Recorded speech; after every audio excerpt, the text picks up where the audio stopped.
বন্ধুরা, আজ আমি আপনাদের সাথে শেয়ার করব ইলিশের একটি দুর্দান্ত স্বাদের রেসিপি।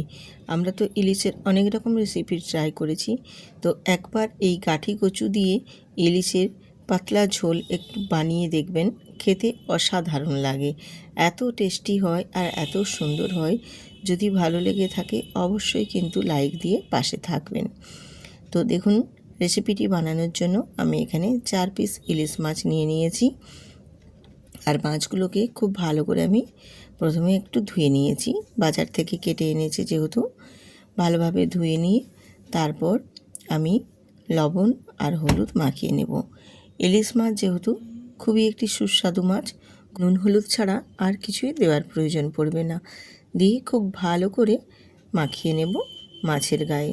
নুন আর হলুদটা বেশ সুন্দর করে মাখিয়ে নিতে হবে, যাতে মাছের গায়ে নুন আর হলুদটা খুব ভালো মতো লেগে যেতে পারে। এইভাবে ভালো করে হাতের সাহায্যে আমি মাখিয়ে নিচ্ছি। আর মাখিয়ে মাছটাকে খুব ভালো করে তারপর আমি রেখে দেব এক সাইডে কিছুক্ষণ, যাতে রেস্টে থেকে যায় বা নুন হলুদটা খুব ভালো মতো মাছের গায়ে ঢুকে যেতে পারে। আমি রূপা ব্লগস উইথ রূপা চ্যানেলে আপনাদের সবাইকে স্বাগত জানিয়ে আজকে ইলিশ মাছের একটি সুন্দর রেসিপি নিয়ে আপনাদের মাঝে হাজির হয়েছি। প্রতিদিনের নেই, যদি ভালো লেগে থাকে অবশ্যই কিন্তু ভিডিওটিতে লাইক দিয়ে চ্যানেলটিতে সাবস্ক্রাইব করে বেল আইকনটি প্রেস করে পাশে থাকবেন এবং সুন্দর করে একটি কমেন্ট করে দেবেন। আজকের এই ইলিশ মাছ আমি রান্না করছি গাঠি কচু দিয়ে। আর এই রকম গাঠি কচুগুলো নেওয়ার চেষ্টা করবে, তাহলে খুব সুন্দরভাবে কিন্তু সেদ্ধ হবে। অল্পতেই একদম সেদ্ধ হয়ে এত সুন্দর নরম হয়ে যাবে যে খেতে ভীষণ ভালো লাগবে। আমি এখানে দেখো গাঠি কচিগুলোকে এইভাবে একটু ছাড়িয়ে নিচ্ছি কাটারটা দিয়ে। আপনারা যদি চান তাহলে বঁটি দিয়েও বানিয়ে নিতে পারবেন, যার যেটা সুবিধা হবে সে সেই মতো খোসাগুলো ছাড়িয়ে নেবেন। আর অবশ্যই দেখে ছাড়াবেন, কারণ এই গাঠি কচুটা ভীষণই পিচ্ছিল পদার্থ, মানে পিচ্ছিল টাইপের একটা সবজি, যার জন্য দেখে সাবধানে কেটে নিতে হবে। তো আমি গায়ের খোসাটা ছাড়িয়ে নিয়ে কিভাবে এই গাঠি কচুগুলোকে কেটে নিচ্ছি সেটা আপনাদের সাথে শেয়ার করছি। আমি প্রথমে খোসাগুলোকে ছাড়িয়ে নিয়ে তারপর দুখণ্ড করে কেটে নিচ্ছি, সামনের দিকটা পেছনের দিকটা বাদ দিয়ে। তারপর এইরকমভাবে আমি প্রতিটা কচুই গাঠি কচুকে কেটে নিচ্ছি। তো অবশ্য আমি এখানে সবগুলো দেব না, আমি এখানে 6-7টা মতো কচু দিয়েছি। তো মেম্বার ওয়াইজ তোমরাও বাড়িয়ে বা কমিয়ে নেবে। তো আজকের এই রান্নাটা শুধু আমি গাঠি কচু দিয়েই বানাতাম, কিন্তু কর্তা মশাইয়ের হুকুম একটু বেগুনও দিতে হবে, তাই আমি এখানে একটা বেগুনও কেটে নিচ্ছি। তো অবশ্যই আমি এখানে বেগুনটা পুরোটা দেব না, আমি হাফটা দেব আর হাফটা আমি রেখে দেব। তো বেগুনটা কতটা নরম আর কত সুন্দর দেখো। এই রকম ফ্রেশ বেগুন থাকলে ইলিশ বেগুনের স্বাদ কিন্তু ভীষণ ভালো লাগে আর খেতেও বেশ ভালো লাগে। তো যেহেতু আমি এখানে গাঠি কচু দিয়ে বানাচ্ছি, তার সাথে হাফের মতো আমি এখানে, হাফের মতো নয় পুরো হাফটাই আমি বেগুন দিয়ে দিচ্ছি।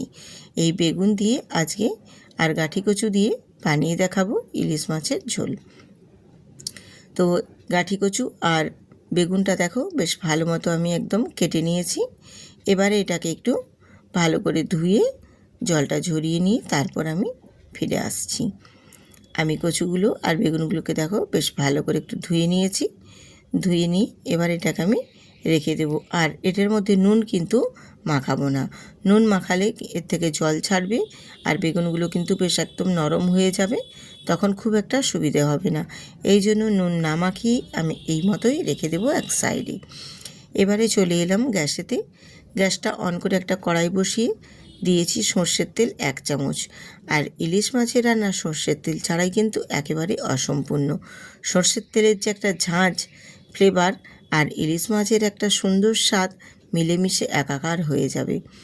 আর সেই তেলের মধ্যেই আমি দিয়ে দেব হাফ চামচ কালো জিরে ফোড়ন আর দেব 2টো কাঁচা লঙ্কা। দিয়ে খুব ভালো করে একটু ভেজে নেওয়ার পর আমি এখানে বেগুনগুলো অ্যাড করে দিচ্ছি, তার সাথে দিয়ে দিচ্ছি গাঠি কচু, দিয়ে একটু নাড়াচাড়া করে নেব নুন দিয়ে। কারণ নুনটা দিয়ে দিলে তাহলে বেগুনগুলো বেশ একটু আর কচুগুলো আমার কষাতে কষাতে অনেকটাই কিন্তু নরম হয়ে যাবে। এইভাবে আমি বেগুনটাকে আর কচুটাকে নুন দিয়ে একটু নাড়াচাড়া দিয়ে নেব। দিয়ে তারপর আমি কিছু মশলা এখানে অ্যাড করছি। তো এই রান্নাতে খুব বেশি কিন্তু মশলার প্রয়োজন পড়বে না, একদম সামান্য অল্প মশলা দিয়েই আমি আজকের এই রান্নাটা করে নেব। একটু ঢাকনা দিয়ে কিছুক্ষণ ঢেকে দিয়েছিলাম যাতে করে বেগুনগুলো খুব তাড়াতাড়ি একটু নরম হয়ে যেতে পারে। তারপর আবারও একটু ঢাকনা খুলে একটু নাড়াচাড়া দিয়ে এখানে দিয়ে দেব আমি হলুদের গুঁড়ো আর দেব কাশ্মীরি লঙ্কার গুঁড়ো কালারের জন্য।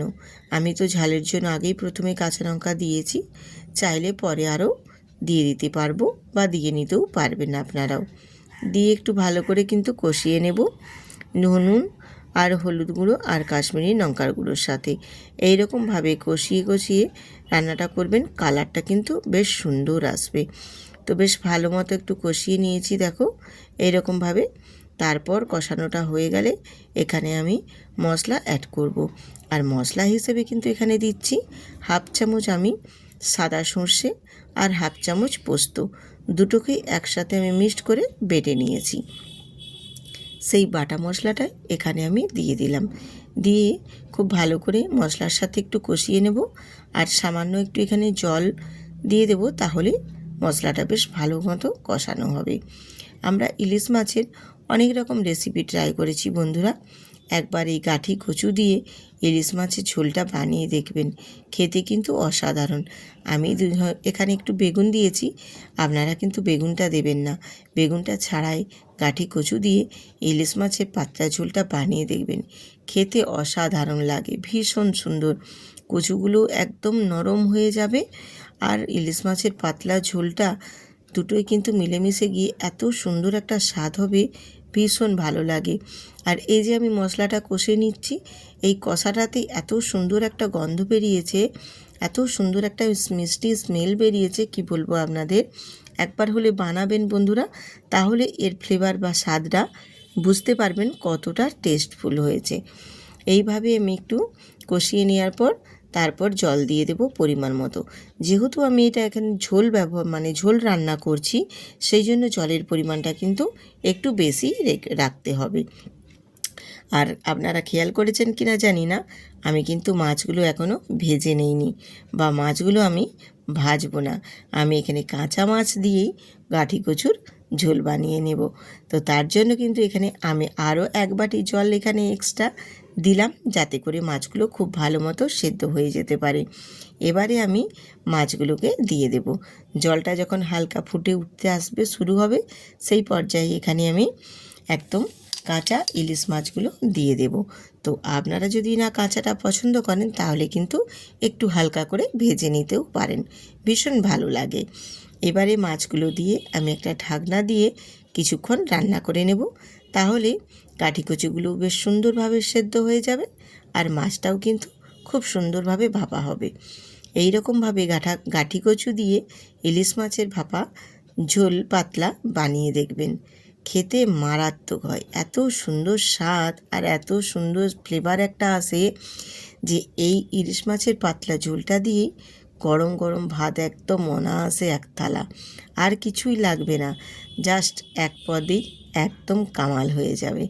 এত সুন্দর বা এত স্বাদ, এত ফ্লেভার, একবার হলেও বন্ধুরা বানিয়ে দেখবেন। এখন তো বর্ষার সময়, ইলিশের সিজন, এখন প্রচুর বাজারে ইলিশ পাওয়া যাচ্ছে। একদিন ইলিশ মাছ নিয়ে এসে এইভাবে বানিয়ে দেখবেন, বাড়ির সবাই কিন্তু খেয়ে প্রশংসা করতে বাধ্য হবে। এত টেস্টি এবং এত সুস্বাদ হয় এই রেসিপিটি। আমি মাছগুলো দেখো সুন্দরভাবে একটু আবার এপাশ ওপাশ উল্টে দিয়েছি, আর গাঠি কচুগুলোও বেশ সুন্দর মতো সেদ্ধ হয়ে গেছে। সেই পর্যায়ে আমি এবারে ওপর থেকে আবারও 1 চামচ সর্ষের তেল ছড়িয়ে দিলাম, যাতে করে এই ইলিশ মাছের স্বাদটা আরও সুন্দর ভাল লাগে। আর এত সুন্দর হবে, আপনারা বাড়িতে বানালেই বুঝতে পারবেন যে এইভাবে রান্না করলে ইলিশের স্বাদ এত সুন্দর হয়। অনেক রকম তো অনেক রেসিপি ট্রাই করেছি বন্ধুরা, একবার এই রেসিপিটি ট্রাই করে দেখুন। তারপর আমাকে কমেন্ট বক্সে কমেন্ট করে জানিও, দিদিভাই সত্যি সুস্বাদু হয়েছিল। তো এবার আমার পুরো রান্নাটা কমপ্লিট হয়ে গেছে, আমি এবার নামিয়ে নেব। তো যারা পছন্দ করো একটু এখানে অল্প কয়েক দানা চিনিও দিয়ে দিতে পারো। তো আমি চিনি ছাড়াই আজকে বানিয়ে তোমাদের দেখাচ্ছি। চিনি ছাড়াও এটা বেশ ভালোই লাগে খেতে। আমার পুরো সম্পূর্ণ দেখো পাতলা মানে ইলিশ মাছের গাঠি কচু দিয়ে ঝোল পুরো একদম কমপ্লিট হয়ে গেছে। নাবিয়ে নিয়ে তারপর আপনাদের সাথে শেয়ার করে দিয়েছি।